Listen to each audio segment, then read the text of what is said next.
The Writer's Dossier podcast is a proud member of the Authors on the Air Global Radio Network. Woo! I am Winter Austin, and this is my second Writer's Dossier. No writers were harmed in the production of this podcast. Hey, everybody. Welcome back to the Writer's Dossier. I am Jeff Circle, your host. We're here in the Dossier Speakeasy. It's all decked out for Christmas.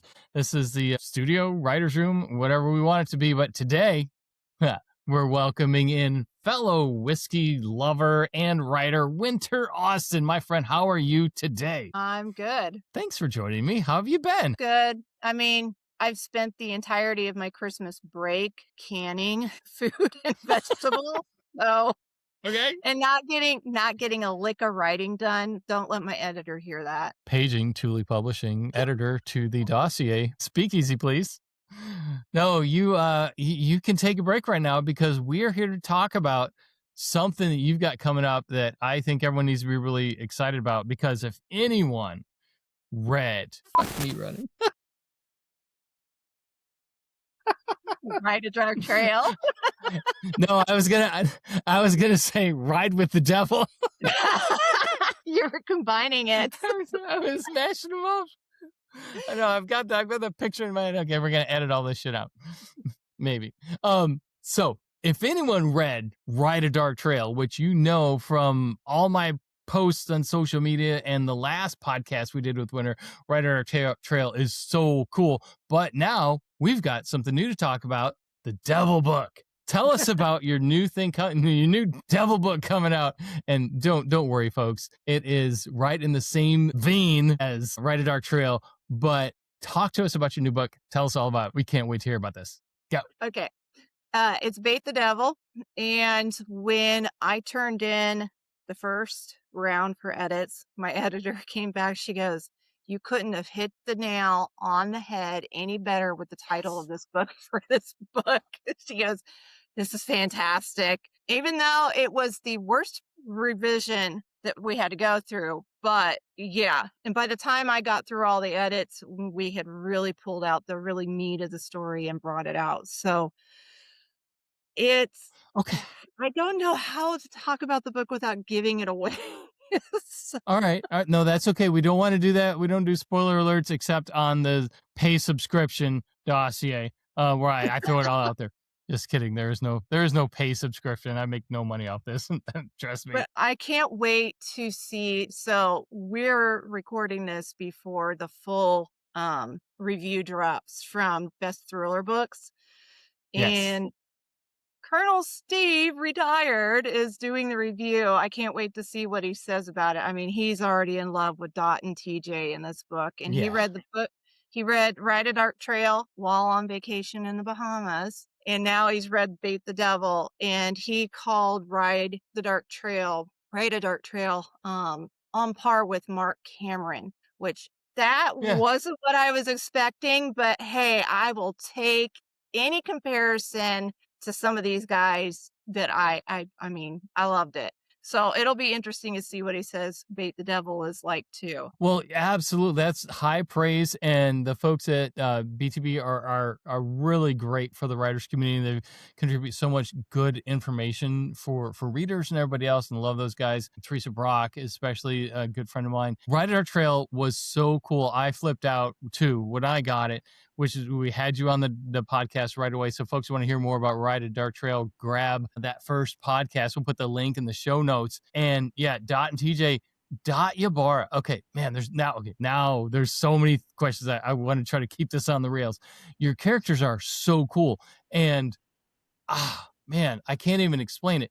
And so with Bait the Devil, you look at that title and automatically it gives you an idea of where this is going to go. It's going to be, boy, well, all right, that's where we're going. So what I want to know first is something you already hit on a little bit about the editing process.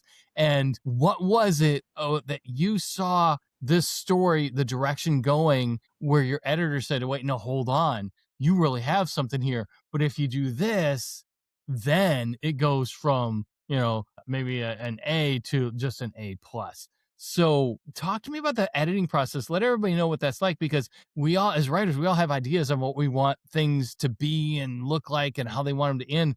but we're so kind of myopic in that way. It's like we've got the guardrails on, but then a good editor, what you have at Tule, comes along and says this, then it just like, oh yes, that's awesome. How did that work out for you when in this edit? Okay, so my connection with my editor, Julie Sturgeon, shout out to her. It's unique. The day one when we first were paired together, and this goes back to my romantic suspense days when we were working together at Crimson Romance, which is a publishing house that doesn't exist anymore. We kicked it off really well. So I know that I can send her the most garbage of stuff. Okay. And I will always say this, and I tell this to every time when people are asking me, what's your writing process like? I'm like, you don't want my writing process. Yeah, we don't do that here at the Dossier, but the cat might want to know. She just made an unexpected and unwanted appearance. Okay, so your first draft is crap. Got it. It's crap because I am a pantser. I am the worst pantser. Most pantsers can't even stand me. Okay. I don't write, I write linear. I try to write linear, but I write just whatever needs to come down. I write towards a scene. I write towards an event. Kind of take a little bit of the James Scott Bell idea of Act 1, Act 2, Act 3, right to get through this door. Mine is it's just chaotic. And that is usually, sometimes I have time. I am so horrible about making sure I give myself a buffer between when I finish the book and when it's actually due to her. So there's usually, she's getting first draft. I mean, I get done and just give it to her. Whatever. Right, but how much do you edit before you send it to her? If I have time, I try to give myself time. I try to edit as much as I possibly can. When I sent her Bait the Devil, I didn't even have a very good ending. It was just a bunch of, well, this needs to be taken care of, and this needs to be taken care of, and this needs to be taken care of to wrap the book up. That was all it was. I had spots, I had blank chapters, and I had headings that said, I need to put something here. Oh my God. And I'm like, that is the worst draft I had ever sent her before. But it was so good. There was enough meat to work with. Julie's process is to read through the book, then start going back through and edit. And she does like notes. This is what I would like to see changed, or you're on the right track here. Let's bring this out. I'm real bad about being very basic on the conflict of the characters, personal and interpersonal. So she knows me well enough, and she knows my characters well enough to say, we can take this route, and I know where she goes, all she has to do is give me a suggestion, and I run with it. Okay. And by the time she got the second round, she goes, we don't need to clean anything up. Whoa. I was done. And she's like, what was her quote? You can burn me at the stake or something, but she goes, you will never convince me that Bait the Devil was not the right title for this book. And I'm like, so far, everybody who's read it, early reviews, they agree. Yeah. Oh, no doubt. Absolutely. I know you sent it to me. I was like, perfect title. Even without reading it or knowing anything about it, people see that. It's like, oh yeah, I definitely want to get into that. Let me ask you this though, just to wrap up this segment. How much time did it take from when she first saw your steaming pile and then said, this is what you need to do? How much time did you take to get it back? Like how many missing chapters or twists or whatever you had to add? How much time did that take for you to get to the final? So she took 2 to 3 weeks and then gave me a month to edit, because that was how much we had, we've got our deadlines and everything with publication and formatting and everything in place. We had enough wiggle room for me to take another month. I didn't take that entire month.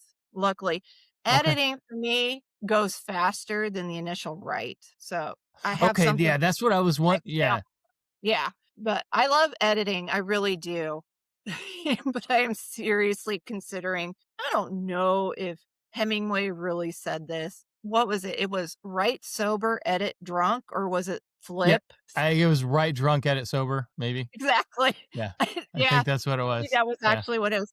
So I'm pretty much, I should be drunk whenever Well, I wonder bef- if I wasn't.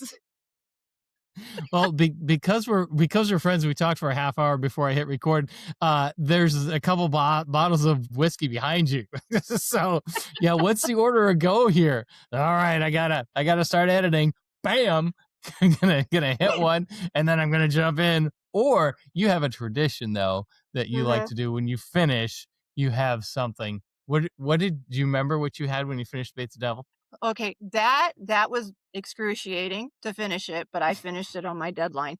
I I took a shot of my Scottish whiskey, and my Nice. husband laughed at me because it is so smoky. It makes you shiver, guys. But it Oh, goes oh, down so smooth. It goes down, and then yes. I don't even bother putting the you ruin it by putting an ice cube in it. There's just some whiskeys, some scotch that you gotta Yeah, put an ice cube in, and it tastes a little bit better chilled. This, sure. you don't do that. You ruin it. You ruin Nope. it. No, but I know there's a bottle of Lefroy behind you, and there's another bottle of another one that I can't pronounce. Starts with an A. Neither can So I. I love that. Do you actually bang the whole thing out in one, or do you just like sip it for a while? Jeez, I pour enough I can bang it, man. Okay, All right, I know let's I know, continue I that gotta tell series. this story. I gotta tell this story. Okay, There it go. just hold on. That bottle right beside it, this one right here. That is Yeah, called the brown box. Iowa Rye Legendary. And, we were at the store, and the representative for the company was there, and they were giving samples out. And my husband and I stopped, and my husband was talking with the liquor guy for the store because apparently at one point they were both in the National Guard in the same unit at the same time. Okay, so he's pouring shots, hands me mine, hands my husband to his. We do salute, whoop, down mine went. He goes, "Did you just shoot that?" And I said, "That's how you drink whiskey." He goes, "Man," fist bump. And my husband's sitting here going, "Sip." And I'm like, just get it over with. Slam it. Folks, there you have it. Winter Austin. She can slam killer books and smoky scotch. Oh yeah, I love it. That's fantastic. Oh man, hey, so and it's so appropriate. I mean, we're here in the dossier. I tilted the camera up earlier. We've got some bourbon and Irish whiskey, Scottish whiskey. So we got to have an Iowa Mystery Writers of America Association meeting here, and you need to just make the trip over from Iowa. We'll Well, have a chapter yeah, meeting one of these months. Everyone in the Midwest chapter of the MWA, hey, I'm on the board, so I call that shot, and we'll pass them around too. We're gonna well, watch you do and that. So I'm the outgoing president for our Sisters in Crime Iowa chapter, so we we got can that do a going. mashup. We can do a Yeah. mashup. Yes, let's do some cross pollination there with writers groups. So everyone might. Dedicated listeners of the Writer's Dossier are familiar with the fact that we are doing a best of list of books for 2025 this year, and Ride a Dark Trail by Winter Austin is on that, whittled down from top 9, and you're in the top 5. We're going to make the announcement here soon. What people don't know is, I mean, a lot of people don't know, I mean, just how good Ride a Dark Trail is, and I was really impressed with it. That's why you're in the top 5. But for me, it's the characters. Dot Ybarra is incredible. I think I gave you a saying something about, what did I say? You'll either want to marry her or run, or something Yeah. like that. I mean, she's so tough and she's so cool. And I'm reading this, and without even having any idea really of what she looks like. Obviously, she's just a fictional character. She's not standing across the room. I mean, she's like, you're gonna love Dot Ybarra. And my question is kind of weird. How'd you come up with the name? I mean, it's like, I understand Dorothy and Dot, and she's got this cool background. She rides horses and she's fly helicopters and she's really tough and she scares the boys. But where'd you come up with the name? Okay, so Dorothy, actually, there is a heavy metal band named Dorothy, led by a gal from California, I think. Her name is Dorothy. And I was having to come up with a name of a female character. Okay, so Dot evolved from an original idea where TJ was actually supposed to be the lead, and Okay. Dot was just like a secondary character. And Dot wasn't, she was the helicopter flying gal, she knew TJ. She was always tough. She grew up like I had her grow up. Um, the only child and no father for what she knew of, and her grandfather pretty much raised her. I did not know until uh Thule shot that idea down. They didn't like that idea. And I'm like, okay, so it just went back on the back burner. And my editor and I were talking after it got announced that Harlequin picked up the first 3 books of my Benoit and Dane series to redistribute the subrights to it. And she's like, my editor's like, you know what this means? And I'm like, yeah, you need more books out of me. And she goes, we need a new series. And I'm Yeah. like, yeah, I've been trying. And so she goes, switch it up, make your female your lead, because that is where you're the strongest. And Yeah. I have yet to have any guy say I did not write my guys like a guy to be a guy. But yeah, I mean, hands down, I don't know where Dot actually comes from. I think she's just that part of me that I really wish I had that ability to be able to do and be that way, but I know I can bring it out in a character. And I've always been the action junkie. I grew up and cut my teeth on Westerns. And in my world, Westerns always had the female starred. So I liked my guys, but I wanted the woman, to take Yep. over. So that's where Dot came from. And when I was trying to come up with their name, those little reels that you see, people will bring music in and bring them up. And one of them was the song called Wicked. And I looked it up, not Wicked from the movie or the Broadway show. It was a totally different one. And I think it was Wicked Once, what it's actually called. And I looked it up and it was from a band called Dorothy. And I go, that's her name. There That's you her go. name. Old school. I love it. But she gets to be called Dot too to make it, really old school. And Right. I got to actually pull out a little bit of her grandfather's history and more of the Basque background Mhm. for Dot and her mother in that one. And so World War II mentions got brought up. But then I had to explain her cousin, Vivian. So I had to bring in the Brits. Hello. I love the relationship with Dot and her grandfather because you get where some of that grit came from. But she's also, pretty tough in her own right because, like you said, she's flying helicopters, riding horses. You set her in Idaho. You live in Iowa. Let's not mix those two things up, people. Winter Austin is an outdoor girl herself, and she's got a lot of things going on. She's got family in the military, so I mean, she really gets it. But Idaho, why Idaho?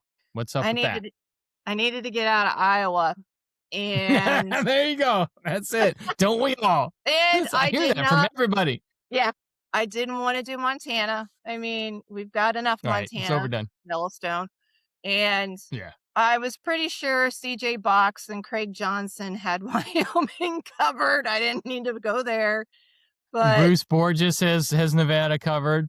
yeah. Yeah, I mean, I'm sure there's another story series or something set in Idaho, but I was like, Idaho has a huge Basque community. And California does too, and a couple of the other Western states. But Idaho, and especially in Boise, they have huge Basque festivals. And my foray, I guess you want to call it, into the Basque community actually started with Craig Johnson. And I think it was book 2 or book Yeah. 3 of his Walt Longmire. He mentioned Basque, and I got interested in it. And that's partly why Idaho was picked, because it just Okay. had a huge community for it. And that's where a lot of the Basque went after turn of the century up to World War II. There was a huge pull for Basques to come over from the Basque area, which is this Mhm. little area between France and Spain. Yep. And they came over because They're West was a scrappy. very good, yeah, West was a very good place to raise sheep, and they were great sheep herders and farmers and whatnot. And so they came over for that chance, and then they eventually were able to buy ground and run their own operations. And they still have quite a bit of sheep ranches in Idaho spread out. So in Idaho is probably better country for sheep than it is cattle. But on the other hand, and shout out to my Army buddy Grant Rushton who lives in Idaho. Did they plant potatoes? That's a big thing. I mean, because we got a whole potato and a corn thing going on here with Iowa and the corn. It's more than Nebraska, by the way, people. We learned that on your first episode. Oh yeah. But the Basques did sheep, not potatoes, right? I don't know that they really got into potatoes. I think that was somebody else. They stuck That's mostly to somebody sheep else. farming. So, but there is, and when I do my research on this, there is suspicion that they actually came to America before even the Vikings. They think Holy the cow. Vikings learned how to build ships and stuff from the Basque. And I'm like, Wow. this is interesting. These are the kinds of things we learn on the Dossier podcast when we have smart people like Winter Austin on. There you have it. Yep. All right, last question here. And it's not going to be about corn or potatoes or anything. Bait the Devil. Obviously, we've gone over the title already. People don't have to read Rider Dark Trail first, but they should, because you're going to just love it. It's a fantastic book. This book, when people do read Rider Dark Trail, or if you haven't, grab it. You're going to love it, because when does Bait the Devil come out? Bait the Devil comes out January 19th. January 19th. So right now, people, everyone has a chance to go grab Ride a Dark Trail, see why it's on the top 5 Dossier books of the year, and you're going to just roll right into Bait the Devil January 19th. So what changed in Dot and TJ in these from one book to the next? Like where are we going, without any spoiler alerts? Where are we going with this, and why are they so cool in this book? Because they killed it in the first one. So in this one, you actually get to see Dot and TJ do the bounty hunting, which really wasn't brought up in the first book. The first book was just getting Dot convinced to do this. The opening scene is them chasing down a bale jumper. So, Yep. yeah. Giddy up. And it also brings out a lot of the veteran stuff that I tend to lean heavily on. And this one, Yeah. it kind of pulls on TJ more than it does Dot, because he always will feel obligated that, just because they're in a different branch, or he didn't serve with them, he didn't go into the theater with them, he still feels obligated. They're still one of his brothers. And if he ever finds out that someone is in need and he is from that background, TJ is going to drop everything and want to help. And Dot has the same obligation. She feels it too, just not on the level that TJ does. But without giving it away, you'll find out in Bait the Devil, there's more to it than just, TJ feeling obligated. No, I want people to hear that, because it's amped up. You jump right in. Like I said, Ride a Dark Trail is fantastic. That's why it is where it is in the list of things. But this right here, wow, what a follow up. I'm so happy for you. I'm proud of you, and I'm impressed. And I don't know how you do it, because you do so many other things. Thanks for talking to us about your process with your editor. That's fantastic. So folks, if you're out there and you're listening to this, don't hold yourself to necessarily a certain standard. You do you, and make it the best you can. So Winter, how do people get a hold of you? How do people follow you? What do you like best? Website, Substack, Instagram? What's the best way to follow you? Well, one day I might get a Substack. I don't know. Mostly you can reach me on Instagram at IA Suspense Writer, or on my Facebook page. Yep, IA Suspense Writer. And on my Facebook, you can reach out to me that way. Otherwise, or just reach out through my comment section on my website, authorwinteraustin.com. I'll see it eventually with all these scam people coming bugging me. Hey, we want to make a movie out of your latest book. Here, just click this link and we'll send you right to all the information you need. Yeah, right. No, for there you have it, folks. Instagram, Facebook, and authorwinteraustin.com. Definitely go check her out. Definitely follow and definitely get this book January 19th. Bait the Devil. You're going to love it. Write Our Trail. Grab that now. And Winter, thanks so much for joining us here a second time on the Writer's Dossier. We're really happy for you. Thanks, Jeff, for having me again. You betcha. Bye, everybody. The Dossier Podcast is a production of The Idea Academy.